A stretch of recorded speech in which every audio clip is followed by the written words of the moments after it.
దేవుని పరిశుద్ధ నామమునకు మహిమ కలుగును గాక. కూడి వచ్చిన మీ అందరికీ ప్రభు పేరిట నిండు వందనాలు తెలియజేస్తూ ఉన్నాను. దేవుని వాక్యంలో నుండి కొన్ని విషయాలు ధ్యానించాలని ఆశతో ఉన్నాను. చూద్దాం. దేవుని వాక్యంలో ఆది కాండము 14 దయచేసి చదవాలని నేను ప్రభు పేరిట మనవి చేస్తాను. నేను చదువుతున్నాను, మీరు శ్రద్ధగా వినండి. హల్లెలూయా. ఆది కాండము 14వ అధ్యాయం 14. అబ్రహాము తమ తమ్ముడు చెరపట్టబడినని విని తన ఇంట పుట్టి అలవరచబడిన 310 మండుగురుని వెంట పెట్టుకొని దాను మట్టుకు ఆ రాజులను తరిమేను. రాత్రి వేళ అతడును అతని దాసులను వారికి ఎదురుగా మొనలు తీర్చి వారిని కొట్టి దమస్కులకు ఎడమతటున హోబా మట్టుకు తరిమి ఆస్తి యావత్తు తిరిగి తెచ్చి తన తమ్ముడైన లోతును అతని ఆస్తిని, స్త్రీలను, ప్రజలను తిరిగి తీసుకుని వచ్చెను. దేవుడి వాక్యం ద్వారా మనందరితో మాట్లాడును గాక. మనము గ్రహించాల్సింది, నేర్చుకోవాల్సింది ఏంటి అంటే, వాక్యంలో అబ్రహామును దేవుడు బయటికి పిలిచాడు. నేను నీకు చూపించదు ఈ దేశానికి నువ్వు వెళ్ళు అని చెప్పాడు. చెప్పితే ఏ మాత్రము ఆలస్యం చేయకుండా, ఏ ఊరు అని అడగకుండా, గతంలో కూడా తెలుసుకున్నాం, చూపించు దేశము అన్నాడు. అంటే చూపించు దేశానికి బయలుదేరాడు. బయలుదేరిన ఇతను దేవుడు చెప్పాడు, నిన్ను నేను ఆశీర్వదిస్తాను, అనేక జనములను నేను నీకు ఇస్తాను, అనేక జనములకు నిన్ను ఆశీర్వాద కారణంగా చేస్తాను. నిన్ను ఎవడైనా శపిస్తే వాడు శపించబడతాడు, నిన్ను ఎవడైనా ఆశీర్వదిస్తే వాడు ఆశీర్వదించబడతాడు. అసలు భూమి మీద ఉన్న జనాలందరూ నీ మూలంగానే ఆశీర్వదించబడతారని దేవుడు చెప్పాడు. నిన్ను దూషించు వాడిని శపిస్తాను, భూమి యొక్క నిన్ను ఆశీర్వదించు వాడిని నేను ఆశీర్వదిస్తానని చెప్పి, అంత మాత్రమే కాక మరొక మాట చెప్పాడు, నీకు నేను సంతానాన్ని ఇస్తాను అని చెప్పాడు. దేవుని స్తోత్రం. అలా చెప్పినటువంటి ఆ వయస్సు ఎలాంటిదంటే 75 ఏళ్ళు మనందరికీ తెలుసు. సరే, దేవుడు చెప్పాడు. 7వ వచనం చదువుకుంటే, అబ్రహామునకు దేవుడు ప్రత్యక్షమైన స్థలములు అక్కడ ప్రత్యక్షమై నీ సంతానమునకు ఈ దేశం ఇచ్చేదనని చెప్పగా అతడు తనకు ప్రత్యక్షమైన యెహోవాకు బలిపీఠం కట్టాడు. అసలు సంతానమే లేదు, సంతానం ఇస్తానని చెప్పాడు. 75 సంవత్సరాలప్పుడు. అయితే ఆ సమయంలో ఈ దేశం అంతటిని నేను ఈ సంతానానికి ఇవ్వబోతున్నాను అని చెప్పాడు. సరే, మరలా తిరిగి దేవుడు మరలా అతనికి ప్రత్యక్షమై మళ్ళా ఏం చెప్పాడు అనంటే, ప్రతిసారి కూడా బలిపీఠం కట్టి దేవునికి ప్రార్థన చేయడం మరి అబ్రహాముకు మంచి అలవాటు. ఇక్కడ 14వ వచనం 13, 14 చదివితే, లోతు అబ్రహామును విడిచి వెళ్ళిన తర్వాత దేవుడు మళ్ళా వచ్చి, చూడు, నువ్వు 4 ప్రక్కల పరిశీలించి చూడు, ఈ చూస్తున్నదంతా కూడా నీవు మరి నడవమన్నాడు కూడా. కాబట్టి నువ్వు ఎక్కడ ఇదంతా కూడా నీ దేశం, ఈ దేశం యొక్క పొడవు వెడల్పు దానిలో సంచరించుము అన్నాడు. అంటే నువ్వు నడువు, తిరుగు, నువ్వు తిరిగిందల్లా నీదే అవుతుంది, చూసిందల్లా నీదే అవుతుంది అని చెప్పాడు. చాలా హ్యాపీ అయ్యాడు, సంతోషించాడు. ఎంతవరకు నీ కన్ను చూడగలుగుతుందో అదంతా నీదే, నువ్వు నడవగలిగినంత భూమి నీదే అని చెప్పాడు. హ్యాపీ అయ్యాడండి. ఇంకా సంతానం ఇస్తానన్న వాగ్దానం పూర్తిగా ఇంకా నెరవేర్చలేదు. ఇప్పుడు మనము చదువుకున్న భాగంలోకి మనం వచ్చినట్లయితే, అనతి కాలములోనే తనతో కూడా వచ్చినటువంటి లోతు ఆ పశువుల కాపరుల కలహం ఉండటం వలన వారు వెళ్ళిపోయారు. అది వేరే విషయం, తర్వాత ఎప్పుడని మాట్లాడుకుందాం. అయితే ఇక్కడ అబ్రహాము ఏం చేస్తున్నాడు అని అంటే, ఆ ప్రాంతములో తనకు కలిగిన మందలు, కొంత ఆస్తి, భార్య, ఇలాగా ఇంట్లో పనివాళ్ళు అందరూ ఉన్నారు. ఆ ప్రాంతంలోకి వచ్చిన అనతి కాలములోనే అబ్రహాము తన తమ్ముడు చెరపట్టబడినని విని తన ఇంట పుట్టి అలవరచబడిన 300 పదునెను మండుగలను తీసుకొని వెళ్ళాడు. ఇంత అనతి కాలములోనే ఇతనికి ఈ ఇంట పుట్టి అలవరచబడినటువంటి 318 మంది ఎక్కడి నుండి వచ్చారు? ఈ 318 మంది యుద్ధమునకు అలవరచబడిన వాళ్ళే, యుద్ధము చెయ్యగలిగిన వాళ్ళే.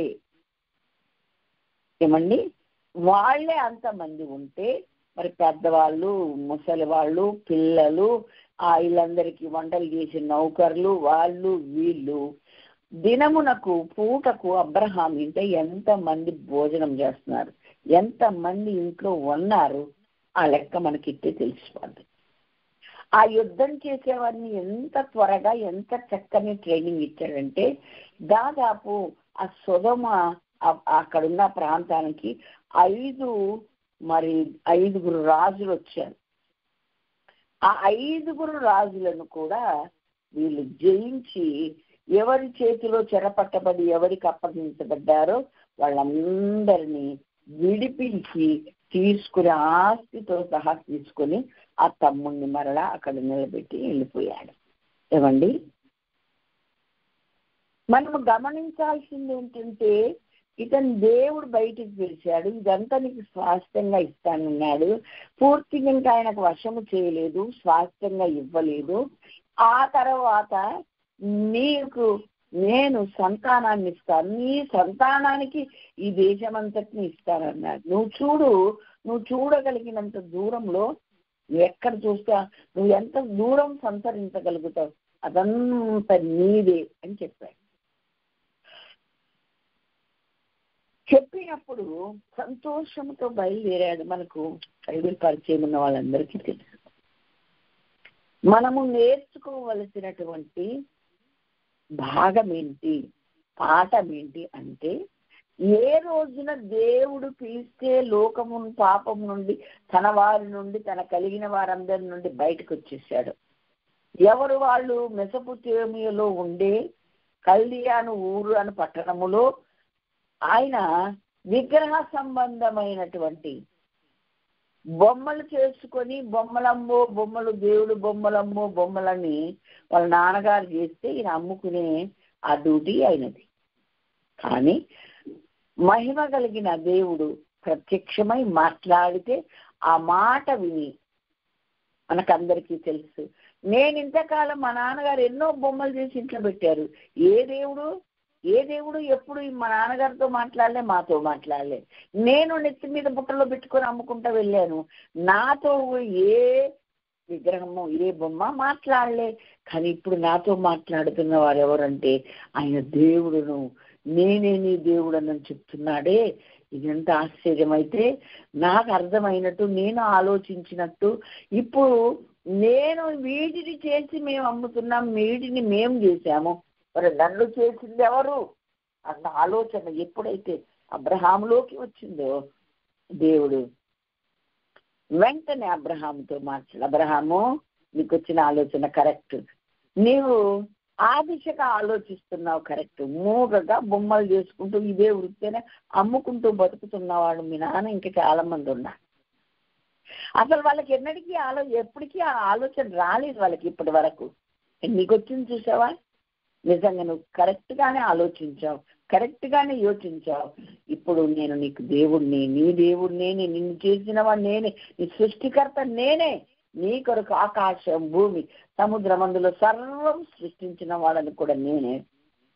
నేను చెప్తున్నాను, నీ తండ్రి ఇంట నుండి, నీ స్వజనుల నుండి, నీ వారందరి నుండి నీవు బయటకు వచ్చి, నీవు లేచి నీ దేశాన్ని నుండి, నీ బంధువుల యొద్ద నుండి, నీ తండ్రి ఇంట నుండి బయలుదేరి నేను నీకు చూపించు దేశానికి బయలుదేరు అని చెప్పగానే బయలుదేరిన వాడు అబ్రహాం. దేవునికి మహిమ కలుగును గాక. హల్లెలూయా. అయితే ఇలా బయలుదేరిన వాడు అనతి కాలంలోనే ఇంతమందిని ఎలా సంపాదించగలిగాడు? నిన్నటి దినమున మనము నేర్చుకున్నాము, నేడు నేను నిన్ను కని ఉన్నాను, అడుగుము జనములను నీకు స్వాస్థ్యముగా, భూమిని దిగంతముల వరకు సొత్తుగా ఇస్తానని కీర్తనలు 2వ అధ్యాయం 7వ వచనం 8వ వచనంలో మనము నేర్చుకున్నాం. ఏమంటే పుట్టేది ఆలస్యం లేదు, జనాన్ని అడగమన్నాడు దేవుడు. అద్భుతం, ఆశ్చర్యం. నీకేం కావాలో అడుగయ్యా, నీ అవసరాలన్నీ అడుగుతా ఉండు, నేను తీరుస్తా ఉంటాను, నువ్వు నడుస్తూ ఉండు, నేను ఎప్పుడు నిన్ను ఎక్కడ ఆగమంటే అక్కడ ఆగని సాధారణంగా ఎవరేం చెప్తారు. కానీ నేనేం చెప్పాడు, నీ బంధువులను, తండ్రి ఇంట, నీ అందరిని వదిలిపెట్టిరా, నేను నేను ఆశీర్వాద కారణం చేస్తాను, నీకు సంతానాన్ని ఇస్తాను. ఇప్పటి వరకు 75 ఏళ్ళు వచ్చి నీకు సంతానం లేదు, నీకు ఇస్తాను. నువ్వు చూస్తున్నా, నువ్వు నడవగలిగిన, నువ్వు సంచరించగలిగిన ప్రదేశం అంతా నేను నీకు, నీ సంతానానికి, రాబోయే సంతానానికి నేను స్వాస్థ్యంగా ఇస్తాను అని చెప్పాడు అండి. అయితే ఎప్పుడైతే జీవము కలిగిన దేవుడు, మాట్లాడే దేవుడు తన్ను తాను ప్రత్యక్షపరుచుకున్నాడు, ఇంక ఎంతో హ్యాపీ అయ్యాడండి అబ్రాహాము. వెంటనే తండ్రిని అందరినీ వదిలిపెట్టి, బంధువులు ఎదురు, పుట్టిన ఊరు వదిలిపెట్టి, అడ్రస్ తెలియకపోయినా, ఎక్కడికి వెళ్ళాలో తెలియకపోయినా, ఏ ప్రాంతమో తెలియకపోయినా బయలుదేరడం మొదలుపెట్టాడు. చూపించు దేశానికి వెళ్తానని వెళ్ళిన ప్రతి చోట గుడారం వేసుకున్నాడు అని చెప్పి వాక్యం రాయబడింది. దేవునికి స్తోత్రం. బలిపీఠము కట్టాడు, గుడారం వేశాడు, బలిపీఠం కట్టాడు. ఇక్కడ చూడండి, అక్కడ నుండి యెహోవా అబ్రహాములకు ప్రత్యక్షమైన సంతానమునకు ఈ దేశం ఇచ్చేది. 12:7 చదువుతున్నా. అని చెప్పగా అతడు తనకు ప్రత్యక్షమైన యెహోవాకు ఒక బలిపీఠమును కట్టెను. అక్కడి నుండి అతడు బయలుదేరి బేతేలునకు తూర్పున కొండకు చేరి, పడమటనున్న బేతేలుకును హాయికిని, తూర్పుననున్న హాయికి మధ్యలో గుడారం వేశాడు. అబ్రహాము ఎప్పుడైతే జీవము కలిగిన దేవుడు, మాట్లాడే దేవుడు, తన కొరకు తనను సృష్టించడమే కాదు, తన కొరకు ముందే ఆకాశము భూమి అందులోని సర్వమును సృష్టించాడో, నేను నీ దేవుడిని మాట్లాడి నీకు నేను సంతానం ఇస్తానని మాట్లాడాడు. ఆ దేవునికి, ప్రత్యక్షమైన దేవునికి ఒక బలిపీఠం కట్టాడు. తన కోసమేమో గుడారం వేసుకున్నాడు. కట్టడం అంటే అది స్థిరమైనది, స్ట్రాంగ్ ఉంటుంది. వేసుకోవడం అంటే అది తాత్కాలికమైనది, మళ్ళీ తీస్తే ఊకనే వచ్చేస్తుంది. ఇక్కడ అబ్రహాము చేస్తున్నటువంటి, మనస్ఫూర్తిగా తాను చేసినటువంటి ఈ మంచి పనిని దేవుడు గమనిస్తూ ఉన్నాడు. గమనించి అప్పుడు అబ్రహాముతో ఏం చెప్తూ ఉన్నాడంటే,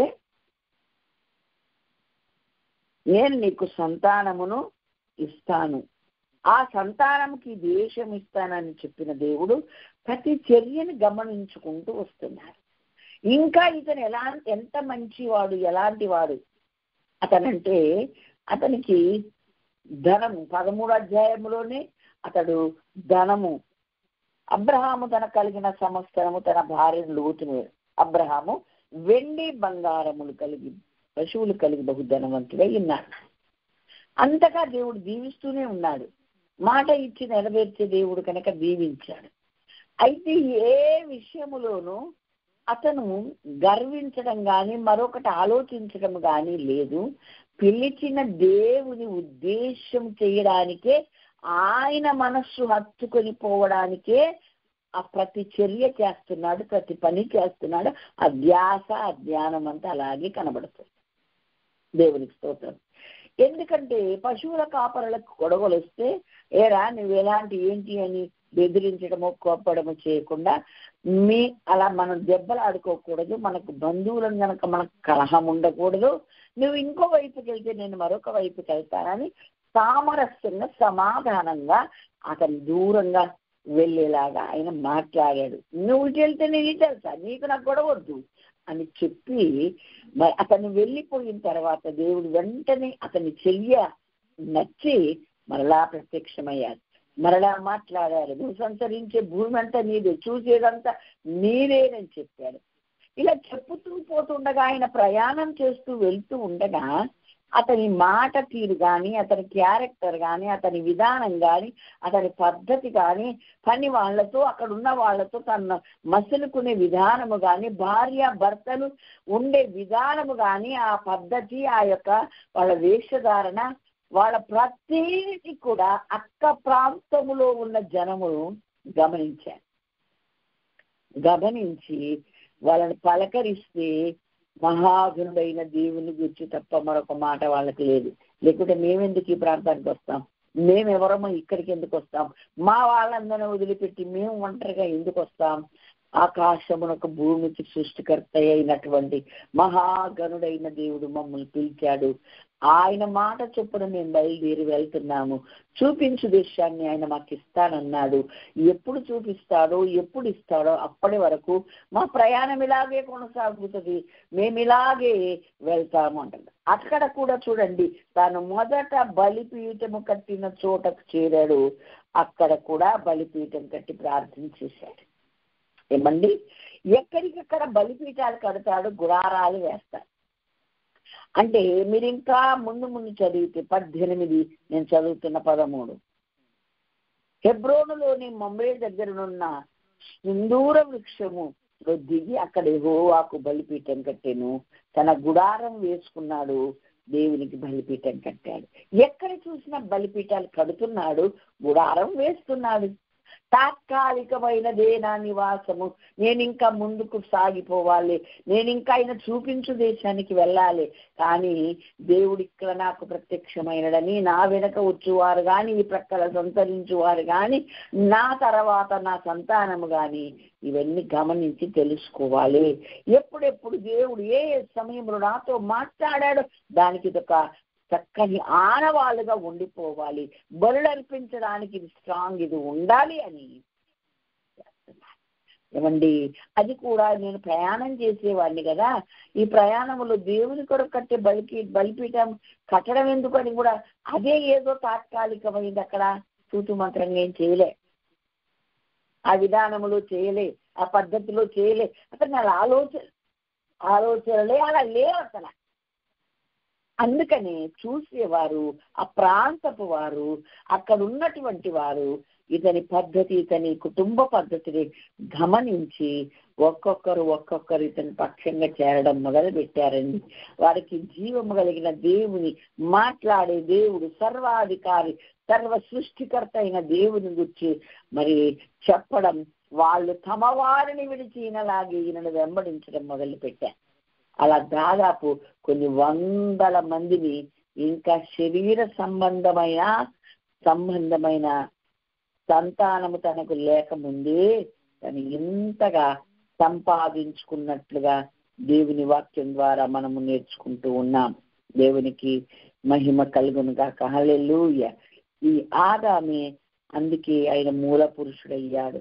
ఆదామే మరి మనకు విశ్వాసులకు, జనములకు తండ్రి అయ్యాడని మన వాక్యం ద్వారా మనం అందరము గ్రహించగలుగుతూ ఉన్నాం.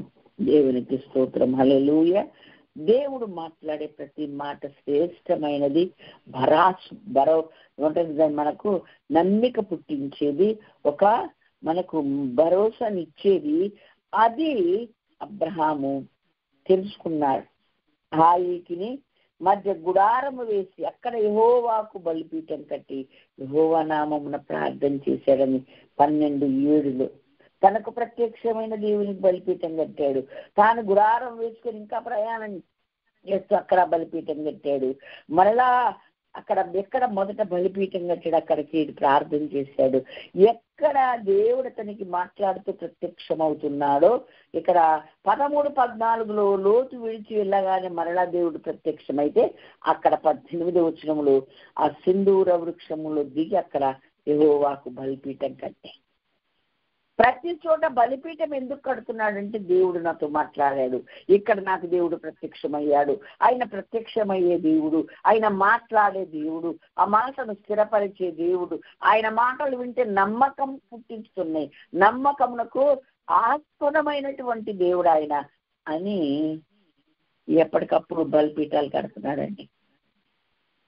ఎప్పుడైతే కలహము, పని వాళ్లతో కలహము, ఈయన పని వాళ్లకు, లోతు పని వాళ్ళ కలహం వచ్చింది, వాళ్ళని దూరం వెళ్ళమని సమాధానంతో పంపాడో అక్కడ అతనికి శ్రమ వచ్చిందని, బాధ వచ్చిందని, కష్టం వచ్చిందని, నా పశువుల కాపరులతో దెబ్బలాడినవాడు, అరే నన్ను వదిలిపెట్టి పోరా బాబు అంటే ఒక్క క్షణం కూడా ఆలోచించుకోకుండా వెళ్ళిపోయినవాడు, అసలు నా సహవాసం అంటే పెద్ద ఇష్టం లేనట్టుగా వెళ్ళిపోయినాడు, ఒక్క క్షణం కూడా ఆలోచించలేదు అని ఒక్క అసూయ కానీ, కోపం కానీ, బాధ కానీ పెట్టుకోలేదండి. ఇంతలోనే మేము కలిసి నివసించలేనంత ఆస్తి ఎక్కడి నుంచి వచ్చింది వీడికి అనుకోలేదు. నన్ను దీవించిన దేవుడే వాడిని కూడా దీవించాడు. పోన్లే, ఈ గొడవలు పడేది ఇష్టం లేకనే పొమ్మంటున్నాను అని అనుకొని ఇంకా ఎవరికైనా స్తబ్ది చెప్పి ఏమంటాడు, అక్కడ ఉన్న అతని విధానాన్ని, అతని క్యారెక్టర్ని బట్టి, అతని ప్రవర్తనను బట్టి, అతని మాట తీరును బట్టి, అలా ఇంటి వారిని అతను నడిపిస్తున్న విధానాన్ని బట్టి చూసిన వాళ్ళు ఒక్కొక్కరు జాయిన్ అయితే యుద్ధానికి సిద్ధమై యుద్ధం చెయ్యగలిగిన వారే 318 మంది అయితే వారి కుటుంబాలన్నీ కలిసి దాదాపు 700 మంది వరకు అవుతారు అని నేను చెప్తున్న మాట సత్యం. మీరు గ్రహించి మరి ఎంత మందిని తానొక్కడు బయటకు వస్తే ఇంత మందిని ప్రభు వైపు ఆకర్షించగలిగారు. ఇప్పుడు ఇది మనకు దేవుడు నేర్పిస్తున్నటువంటి పాఠం.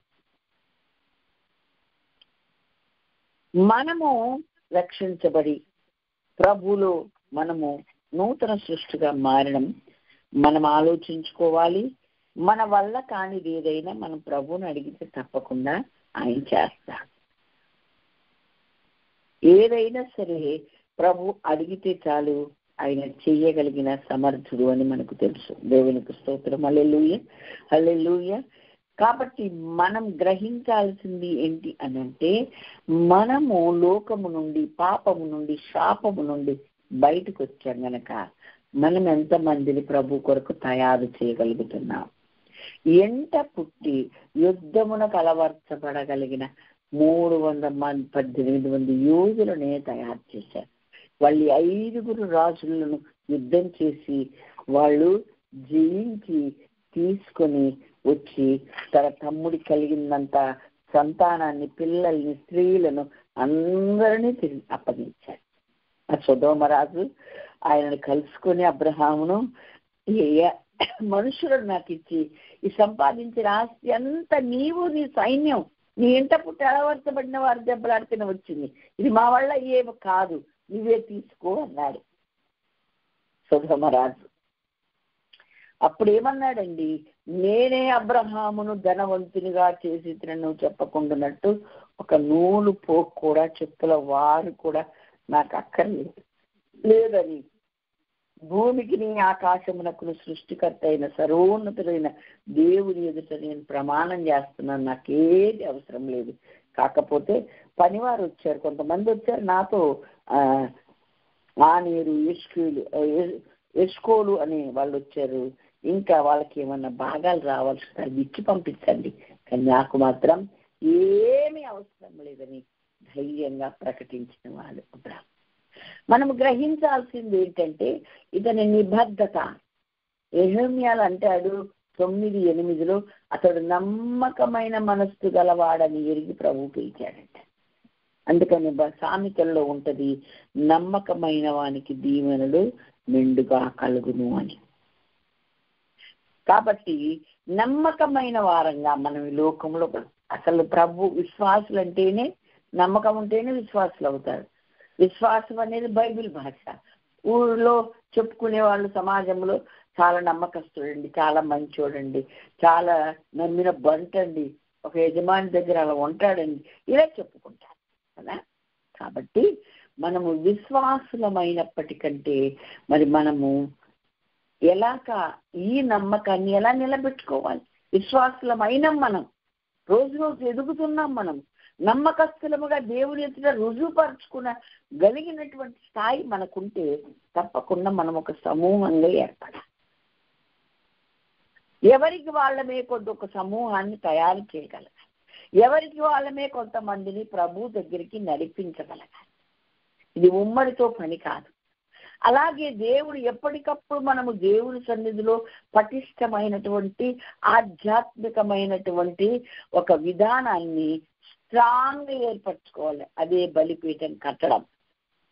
మన కొరకు మనము చేసుకునేవన్నీ తాత్కాలికమైనవి, కానీ దేవుని కొరకు చేసేవన్నీ చాలా స్ట్రాంగ్ గా, కూలిపోనిది, పడిపోనిదిగా, ఎప్పటికీ నిలిచేదిగా ఉండాలి అని వాక్యం మనకు నేర్పిస్తుంది. అబ్రహాము ప్రతి చోట బలిపీఠం కట్టాడు, గుడారం వేశాడు. ఆధ్యాత్మిక విషయాలకు ఎక్కువ ప్రాధాన్యత ఇచ్చాడు. తాత్కాలిక తన కొరకైతే చాలా తక్కువగా చేశాడు. ఇలాంటి మంచి విధానం ఉంది కనుక ఈ దినం దేవుడు మనతో మాట్లాడుతున్నాడు. ఏమని? అతడు దాదాపు ఆ ప్రాంతపు వారిని తన ప్రయాణములు ఆ గ్రామాల నుండి దాటుకుంటూ వెళ్తున్న, పట్టణాలు దాటుకుంటూ వెళ్తుంటే ఇతని చూసి, ఇతని కుటుంబాన్ని చూసి, ఇతని విధానాన్ని చూసి, దేవునితో తిరుగుతున్న సంబంధాన్ని బట్టి దగ్గర 600-700 దాకా ఇంట చేరగలిగారు. యుద్ధమున కలవర్చబడిన వాళ్ళే 318 మందిగా ఉన్నట్లుగా వాక్యం మనకు తెలియజేస్తుంది. వీరందరికీ మించినటువంటి పెద్ద దాసుడు ఎవరు అంటే ఎలియాజరు అని, పెద్ద దాసుడని మరి 24వ అధ్యాయంలో రాయబడి ఉంది కదా. ఆయన ఒక దాసుడే, కానీ ఆయన ఇంకా వీళ్ళందరికీ ఉన్నటువంటి దాసులందరికీ మరి అధికారిగా నియమించాడు. పెద్ద దాసుడు అని పిలుస్తుంది బైబిల్. దేవునికి స్తోత్రం, హల్లెలూయా. ఆ పెద్ద దాసుడిని మరి ఏమంటే పెళ్లి సంబంధం తీసుకురమ్మని పంపించాడు కదా, మనకు తెలుసు కదా. కాబట్టి మనం గ్రహించాల్సింది ఏంటి అనంటే, మనము రక్షణ పొందిన మనం, రక్షణలో ఎదుగుతున్న మనం, మన ఆధ్యాత్మిక స్థాయి ఎలా ఉండాలంటే బలిపీఠం, కట్టబడిన బలిపీఠం లాగా స్ట్రాంగ్ గా ఉండాలి. శరీర సంబంధమైనవన్నీ కూడా తాత్కాలికమైనవిగా ఉంటే చాలు. దేవునికి స్తోత్రం, హల్లెలూయా. మన దేవుని పట్ల మనకున్న ఈ నిబద్ధత, ఈ విశ్వాసం, ఈ నమ్మకత్వం, ఇవన్నీ కలిసి దీవెనలు మెండుగా దేవుడు కుమ్మరిస్తాడు. అది ఎలాంటి దీవెనలు అంటే, ఇది ఆధ్యాత్మికంగా కొంతమందిని ప్రభు కొరకు నడిపించగలుగుతాం. ఇలాగా కావలసిన లోకంలో ఏవేవి కావాలో అవన్నీ సమకూర్చుకుంటాం.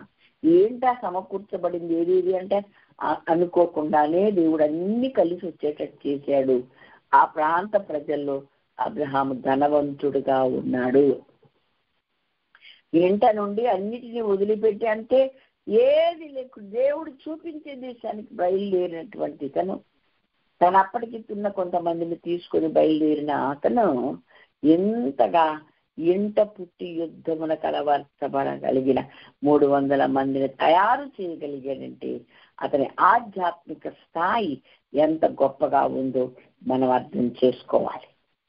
ధ్యేయం ఒకటే, తనకు ప్రత్యక్షమైన దేవునికి ఎప్పటికప్పుడు బలిపీఠం కడుతున్నాడు, తన కొరకైతే గుడారం వేసుకుంటున్నాడు. ఆధ్యాత్మిక సంబంధమైన విషయాలకి ఎక్కువ ప్రాధాన్యత ఇచ్చి శరీర సంబంధమైన విషయాలకు తక్కువ ప్రాధాన్యత ఇచ్చేవాడు అబ్రహాం అని మనకి ఇట్టే అర్థమైపోతుంది. దేవునికి మహిమ కలిగిన గాక. ఆ కట్టడము తన ముందు తరాల వాళ్ళు చూడాలి. ఏంటి ఇది? ఈ బలిపీఠం అంటే ఇక్కడ నాకు దేవుడు ప్రత్యక్షమయ్యారు, ఇక్కడ నన్ను దేవుడు పిలిచినప్పుడు, ఇక్కడ ప్రత్యక్షమైనప్పుడు, నాతో మాట్లాడినప్పుడు నేను కట్టాను. ఇదిగో ఫలానప్పుడు మరలా ప్రత్యక్షమయ్యాడు, ఫలానప్పుడు నాకు మరలా ప్రత్యక్షమయ్యాడని ఎప్పటికప్పుడు చెప్పడానికి ఆనవాలుగా, గుర్తుగా తన ఆధ్యాత్మిక స్థాయి స్ట్రాంగ్ గా ఉండేలాగా ఒక గట్టి పునాదిని, ఒక బలిపీఠాన్ని కట్టుకున్నాడు ఆయన. బలిపీఠం కడితే బలిపీఠం మీద ఏమర్పిస్తామంటే బలులు అర్పిస్తాం. అంటే మన ఆధ్యాత్మిక స్థాయి, మన ఆధ్యాత్మిక స్థితి నిత్యము ధూపం వేసేదిగా, దేవుణ్ణి స్తుతించేదిగా, దేవుణ్ణి మహిమపరిచేదిగా, ఆ సాయంకాలం నేను మరి స్తుతించుట, నా చేతులెత్తుట సాయంకాల నైవేద్యముగా ఉండును గాక అన్నాడు. స్తుతి చేయుట యథార్థవంతులకు శోభస్కరము అని వాక్యంలో ఉంది. స్తుతి చేయువాడు ఒక సింహాసనం నా కొరకు వేస్తున్నాడు అని చెప్పాడు. స్తుతి చేసేవాడు తన కొరకు ఒక రక్షణ మార్గాన్ని సిద్ధం చేసుకుంటున్నాడు అని చెప్పాడు. కనుక మనము మనకు కనపడిన దేవుణ్ణి, మనం ఆరాధిస్తున్న దేవుణ్ణి, మనల్ని దర్శించి మనతో మాట్లాడినటువంటి దేవుణ్ణి ఒక బలిపీఠం కట్టి నిత్యము ధూపార్చన వేయాలి, ఒక నైవేద్యం అర్పించాలి, దేవుడికి బలి నేర్పించాలి. కీర్తన 51:17 ఉంది, విరిగి నలిగిన హృదయమే యెహోవాకు ఇష్టమైన బలి అని అక్కడ రాయబడి ఉంది. దేవునికి స్తోత్రం, హల్లెలూయా. కాబట్టి మనము దేవునికి ఇష్టమైన బలులు అర్పించాలి. విరిగి హృదయమే దేవుని యొక్క బలి. నిత్యము నీ స్తుతి, నీ ప్రార్థన ఇవే హోమముగా, ధూపార్థముగా దేవుని దగ్గర నైవేద్యంగా ఆయన దగ్గరికి వెళ్ళిపో. దేవునికి స్తోత్రం, హల్లెలూయా. కాబట్టి మన స్థితి ఎలా ఉంది? ఈ అనతి కాలంలోనే అంతమందిని ప్రభు దగ్గరికి నడిపించినటువంటి దేవుడు శబాషని దేవుడు వాగ్దాన పుత్రునిచ్చి జనములకు తండ్రి అవుతాడన్న నమ్మకముతో అబ్రహాము, శారా అని వాళ్ళ పేర్లు మార్చి నీవనేక జనములకు తండ్రివి, నీవనేక జనములకు ఆమె తల్లి అని చెప్పేశారు. దేవునికి స్తోత్రం, హల్లెలూయా, హల్లెలూయా. కాబట్టి మనము రక్షించబడిన దినం మొదలుకొని మన ధ్యాస, మన ఆశ, మన శ్వాస ఎలా ఉండాలి అనంటే ఇంకొకరిని రక్షించే తపన మనలో ఉండాలి. ప్రభువుని అడిగితే కూడా జనములను నాకు స్వాస్థ్యంగా ఇవ్వు అని అడగాలి. ఇవేవి వ్రాయబడక ముందే అబ్రహాము ఆ పని చేశాడు. దేవునికి స్తోత్రం, హల్లెలూయా. ఆ ఆశ కలిగి ఉన్నాడు. అందుకే ఎంట పుట్టి యుద్ధమునకు అలవర్చబడినటువంటి ఆ 318 మంది అప్పటికే సంపాదించుకోగలిగాడు. అనతి కాలములోనే సంపాదించుకోగలిగాడు. నీకు సంతానం ఇస్తానన్నాడు, ఇచ్చినప్పుడు చూద్దాములే, ఇచ్చినప్పుడు చూడొచ్చులే అని అనుకోలేదు. ఆత్మీయ సంతానాన్ని ముందే సంపాదించేశాడు. తను ఏ విధంగా సృష్టికర్త అయిన దేవుని అంగీకరించాడు, సృష్టికర్త అయిన దేవుని తను తెలుసుకున్నాడు, సృష్టికర్త అయిన దేవుణ్ణి ఎరిగిన వాడే బతుకుతూ ఎక్కడికక్కడ బలిపీఠాలు కట్టుకుంటూ నాకు ప్రత్యక్షమైన దేవునికి బలిపీఠం కట్టాను. ఏంటి, నువ్వు దేవుని చూసావా? దేవునితో మాట్లాడా? దేవునికి ప్రత్యక్షమైంటే ఆ ఆనవాళ్ళే నేను కట్టుకుంటూ పోతున్నాను. నా ప్రయాణం అంతట్లో ఆయన ఎన్నోసార్లు నాతో మాట్లాడడానికి రుజువుగా నేను బలిపీఠం కడుతున్నాను అని, నా కోసమైతే నేను గుడారం వేసుకున్నాను, నా దేవుని కోసమైతే నేను బలిపీఠం కట్టాను అని మనందరికీ ధైర్యంగా దృఢంగా సాక్ష్యం ఇస్తున్నాడు అబ్రహాం. ఆధ్యాత్మిక విషయాలు చాలా స్ట్రాంగ్ గా ఉండాలి. శరీర సంబంధమైనవి ఏమాత్రం మనకు అవసరం లేదు. అవి ఏమంటారు, తాత్కాలికమైనవి ఉంటే చాలు అని అబ్రహాము, మన పితరుడైన అబ్రహాము, జనములకు తండ్రి అయిన అబ్రహాము, విశ్వాసులకు తండ్రి అయిన అబ్రహాము ఈ విషయాలను మనకు నేర్పిస్తూ ఉన్నాడు. దేవునికి మహిమ కలుగును గాక. కాబట్టి మనమందరము మన ఇంట పుట్టి యుద్ధమునకు అలవరచదగినటువంటి కొంతమందిని మనము సంపాదించుకొనబద్ధులమై ఉన్నాము. జనములను స్వాస్థ్యంగా అడగవలసిన వారమై ఉన్నాము. మరలా దేవుడు జ్ఞాపకం చేస్తున్న నిన్నటి దినం మనము నేర్చుకున్నది 2వ కీర్తన 7-8. క్రీస్తులో ఎప్పుడు నూతనంగా జన్మించామో వెంటనే ఇంకొకరు సువార్త ప్రకటించి ఇంకొకరిని ప్రభువులోకి నడిపించే ఆ తాపత్రయము, ఆ ఆశ, ఆ విధానం మనకు ఉండాలి. నేను గతంలో కూడా మీకు ఒకసారి చెప్పాను. అన్య జనాంగంలో నుండి మా ముత్తాత గారు, ఆయన పేరు వెంకటరామరెడ్డి, ఆయన రక్షణ పొందాడు. రక్షణ పొందిన తర్వాత ఏంటి నేను వింటున్నది, ఆయన విగ్రహారాధన ఆయనకి ఇష్టం కాలేదు. విగ్రహారాధికుడే కదా, వాళ్ళందరూ విగ్రహారాధికులే, గొప్ప విగ్రహారాధన చేసిన వాడే. ఫారినర్స్ వచ్చి మాట్లాడితే మేము పూజిస్తున్నామా ఇలవేలు పైన రాముడి కంటే గొప్పవాడా మీ దేవుడని వెటకారంగా హేళనగా మాట్లాడిన వాడు. ఒక దినమున దేవుడు అతను సంధించాడు. అతని అది ఎలా అంటే ఇది కూడా విసుగు పుట్టి ఆయన ఆత్మారాధన చేయడం మొదలుపెట్టాడు, విగ్రహారాధన మానేసి. ఆ ఆత్మారాధనలో ఒక గురువు గారు ఉన్నారు. ఆ గురువు గారి దగ్గర వెళ్ళి అవన్నీ ఆయన చెప్పినట్లుగా చేస్తూ ఏదో మనశ్శాంతి పొందుతూ, నేను దేవుని ఇస్తాను, ఆయన నాకు కనపడతాడు, ఆయన దర్శనం నేను పొందుకుంటాను, ఆ ఆత్మలో నేను లీనమైపోతాయా, ఇట్లా ఆలోచించుకుంటూ ఆయన చేస్తున్నారు. ఒకరోజు పని మీద బయటకు వెళ్తున్న ఆయనకు మరి ఒక చర్చిలో నుంచి ఆత్మయే నరావతారిగా భూమి మీదకి వచ్చాడు.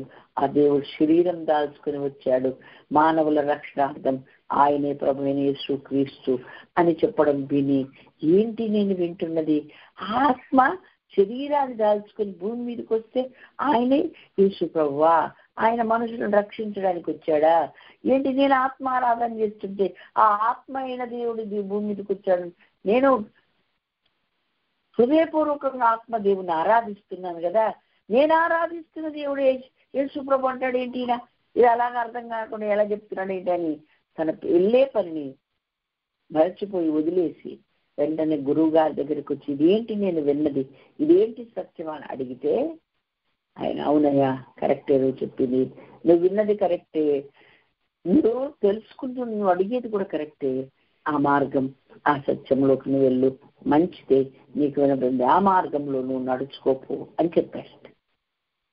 మరలా రెట్టించి అడిగితే ఎన్నిసార్లు అడిగినా గురువు గారు ఆ మాట చెప్తే, ఓకే మీరు గురువు గారు చెప్పారు కాబట్టి నేను మరి అది నేను స్వీకరిస్తా, నేను అంగీకరిస్తా, ఆయన నాకు దేవుడిగా నేను నా హృదయంలోకి నేను ఆహ్వానిస్తా అని చెప్పి మరుక్షణమే అన్నాడట, మరి మీరెందుకు ఆ దేవుణ్ణి అంగీకరించరు, మీరెందుకు ఆ దేవుణ్ణి వెంబడించరు అన్నాడట. నాకు ఆ మాట విన్నప్పుడు మా మమ్మీ వాళ్ళు చెప్తుంటే నాకు చాలా వెంటనే అనిపించింది. తెలుసుకున్న మరుక్షణమే ఇంకొకరికి తెలియజేయడానికి ప్రయత్నించాడు మా తాతయ్య. తెలుసుకుని ఎన్ని ఏళ్ళు అవుతున్నా ఎవరికి చెప్పం, మనం ఎవరికి ఆ విషయాలు మనం వెల్లడి చెయ్యం, ఎవరిని మనం ఆ ప్రశ్న వేయం. నిజ దేవుడైన యేసుక్రీస్తుని వెలుగుదువా, ఆయన అంగీకరించావా, ఆయన మాట్లాడే దేవుడు, జీవించే దేవుడు, జీవింప చేసే దేవుడు, ఆయన మన కొరకు మరణించి తిరిగి లేచిన వాడని ఎవరికి పరిచయం చేయం మనం, ఇంట్లో వాళ్లకు పరిచయం చేయం మనం, ఎవరితోనూ మాట్లాడం మనం. స్నేహితులు అలాగుంటారు, వాళ్ళతోని మాట్లాడరు, ఇరుగు పొరుగు ఉంటారు, మాట్లాడు, ఎవరితో మాట్లాడ, ఏదో తెలుసుకుంది ఏదో మనసులో పెట్టుకొని వెళ్ళను. అబ్రహాము మన పితరుడు, మన విశ్వాసులైన వారందరికీ తండ్రి అనిపించుకున్నవాడు, అలా చేయదు. అందుకే దేవుడు అంటాడు యోహాను సువార్తలో, పరిచయలో ఎక్కువ మాట్లాడుతూ ఉంటే దేవుడు అన్నాడు, మీకు అబ్రహాం తండ్రి అయితే అబ్రహాం చేసిన క్రియలే మీరు చేస్తారు అన్నారు. అలా చాలా కోపం వచ్చింది. కోపం రావడంలో ఏమీ లేదు, తప్పు కాదు. కానీ అసలు వాస్తవం గ్రహిస్తే మనం ఏ స్థాయిలో ఉన్నాము, వీళ్ళే స్థాయిలో ఉన్నారు. నాకు చెప్పే ఈ దేవుడని నరావతారిగా ఉన్న ఈయన ఏంటి మనం ఇలా మాట్లాడుతున్నాడు, ఈయనేంటి అబ్రహాం గురించి మాట్లాడుతూ అబ్రహాం క్రియలు చేయమంటున్నాడు, మరి మేము చేయట్లేదా, మాకు అది అబ్బలేదా, మాకు రాట్లేదా, ఏంటా అని ఆలోచించుకున్న నాదుడే లేదు, అది గ్రహించలేదు అసలు. కాబట్టి మనము గ్రహిస్తే కనుక మనకు బలిపీఠం కట్టి ఆ దేవాతి దేవుణ్ణి సాక్షాత్ నిలిస్తే కనుక, నీకైనా అర్థమైతే కనుక, నువ్వైనా అంగీకరిస్తే కనుక, సజీవుడు సత్యవంతుడు నీ కొరకు ఆకాశం భూమి సముద్రం అందులో సర్వం సృజించిన వాడని నీకు అర్థమైతే గనక నువ్వు చేయాల్సిందేంటి అని అంటే, నువ్వు మరుక్షణము అంగీకరించిన మనుక్షణము ఇతరులకు ఆయన పరిచయం చేయాల్సిన అవసరం ఉంది. ఇంటి వారికి పరిచయం చేయాల్సిన అవసరం ఎంతైనా ఉంది అని దేవుని వాక్యం ద్వారా మనం తెలుసుకుంటున్నాం. దేవునికి స్తోత్రం. హల్లెలూయా, హల్లెలూయా. కాబట్టి మనం ఎరిగితే సరిపోదు, ఇతరులు కూడా ఎరుగులాగునా, ఇతరులు కూడా తెలుసుకునేలాగునా మనము మన వంతు కృషి చేయాలి. నమ్మకమైన వారంగా, దీవెనలు దేవుని చేత మెండుగా పొందుకునే వారంగా మనం ఉండాలి. మనకు దీవెన, ఇతరులకు కూడా మనము ఆశీర్వాద కారణంగా, దీవెన కారణంగా మనమందరం ఉండాలని కూడా వాక్యం మనకు నేర్పిస్తూ ఉంది. దేవునికి మహిమ కలుగును గాక. హల్లెలూయా. కనుక దేవుని వాక్యం ధ్యానిస్తున్న మనం అసలు శరీర సంబంధమైనటువంటి అసలు కుమారుడే ఇంకా కలగలేదు. వాగ్దానం అయితే చేశాడు దేవుడు, కానీ ఇతను అన్యులని నన్ను దర్శించిన దేవుడు, నాతో మాట్లాడిన దేవుడు, ఫలాని వాడు, ఆయన ఇలాంటి వాడు, ఆయన సృష్టికర్త, ఆయన సర్వం ఎరిగిన వాడు, నాతో మాట్లాడాడని ఆ ఎరిగిన సత్యాన్ని చెప్పకుండా ఉండలేకపోయాడు. ఆ రీతిగా వాళ్ళు ప్రవర్తన, వాళ్ళ విధానం కనపడింది. అందుకే ఆ చుట్టుపక్కల వాళ్ళందరూ ఈ వైపు ఆకర్షించబడ్డారు. వారికి మహాదేవుని గురించి బోధించారు. బోధించి రక్షించుకున్నాడు గనకనే ఎంట పుట్టి అన్నాడు. ఎంట పుట్టడం అంటే నీ ద్వారా రక్షణలోనికి రావడం, నీవు ఆధ్యాత్మిక ఆత్మీయ తండ్రివిగా వారికి ఉండడం, తల్లివిగా వారికి ఉండడం. ఇది దేవుడు మనకు నేర్పిస్తున్నాడు. నేను నిన్ను కని ఉన్నాను, ఇక నువ్వేం చేస్తావు, జనములను స్వాస్థ్యంగా అడుగు అన్నాడు. దేవా, నేను ఎలా నేను తెలుసుకున్నాను, నాకు నువ్వెలా ప్రత్యక్షమయ్యావు, నాతో నువ్వెలా మాట్లాడావు. అది అన్యులు నెరగని వారు అనేకులు వాళ్ళతో కూడా మాట్లాడయ్యా, వాళ్ళకు కూడా నువ్వు అయ్యా ప్రత్యక్షం అవుతుంది. నువ్వు వాళ్ళ మనోనేత్రాలు తెరువయ్యా, వారి హృదయాలు తెరువయ్యా, వారికి ఆ జ్ఞానం ఇయ్యాని నిత్యం మనం ప్రార్థించబద్దులమని ఉన్నాం. అబ్రహాం తనకు సంతానం లేకముందే దాదాపు ఆయన ఇంట దాదాపు 700 మంది ఉన్నారు. ఇంకా మీకు అర్థం కావాలంటే 18:6 చదివితే అప్పుడు 3 మనుషులు దేవుని దగ్గరికి వచ్చారు కదండి. సారీ, అబ్రహాం దగ్గరికి వచ్చారు. వచ్చి అప్పటి వరకు మరి శారం ఏం చేస్తుంది అనుకోండి, గుడారంలోకి వెళ్ళి 3 అతిథులు వచ్చారు, ఈ ఎండవేళ నువ్వు రొట్టెలు చేసి అన్నారు. అప్పటి వరకు ఆమె ఆ యొక్క ఎంట పుట్టి అలవర్చబడిన దాదాపు 700 మందికి సూపర్విజన్ చేసి, వాళ్ళకు వంటలు వండించి, వాళ్ళందరికీ భోజనాలు ఏర్పాటు చేసి అన్నీ చేసి రెస్ట్ కొరకు గుడారంలోకి వెళ్ళిందండి. ఇప్పుడే కబురు పెట్టాడు, అమ్మాయి లోపలికి వచ్చి చెప్పాడు, మన ఇంటికి స్పెషల్ అతిథులు వచ్చారు, నువ్వు గబగబా 3 మానికల సన్న పిండి పిసికి నువ్వు రొట్టెలు చేసి అని చెప్తే మాట్లాడకుండా చేసినటువంటిది ఎవరు? తన ప్రవర్తనే కాదు, తన ఇంటి వారి ప్రవర్తన, తన ఇక అన్ని కూడా చుట్టుపక్కల వారు గమనించి ప్రభు వైపు ఆకర్షించబడ్డారు. దేవునికి స్తోత్రం, హల్లెలూయా. కాబట్టి మనము జనములను స్వాస్థ్యంగా అడగాలి, మన వంతుగా ప్రకటించాలి, హెచ్చరించాలి, తెలియచేయాలి. వారిని మనం ప్రభు వైపు తిప్పాల్సిన అవసరం ఎంతైనా ఉంది అని వాక్యం మనకు నేర్పిస్తూ ఉంటుంది. కుమారుడు పుట్టే లోపే దాదాపు 700 మంది, 600 పైచిలకు 700 మందిని ఎంట పుట్టి యుద్ధమున కలవర్చగలిగిన 318 మందిని స్పెషల్ గా కలిగి ఉన్నాడు అబ్రాము. పెద్ద దాసుడు, మళ్ళా కుమారుడు పెరిగి పెద్దోడైతే ఎంట పుట్టిన పెద్ద దాసుడే వెళ్ళిపోయి కుమారుడికి రేపు కమ్మం తీసుకుని వచ్చాడు. ఇంటికి అతిథులు వస్తే పనివాడు కాసేపచ్చ మరి కావలసిన వంటలన్నీ సిద్ధం చేశాడు. ఇది అబ్రహాం ఇల్లండి. మరి మన ఇల్లు ఎలా ఉంది? మన ఇంట్లో ఎలా ఉన్నాం? మనం ఏ విధంగా ఉంటున్నాం? ఏ విధంగా ఉండాలి?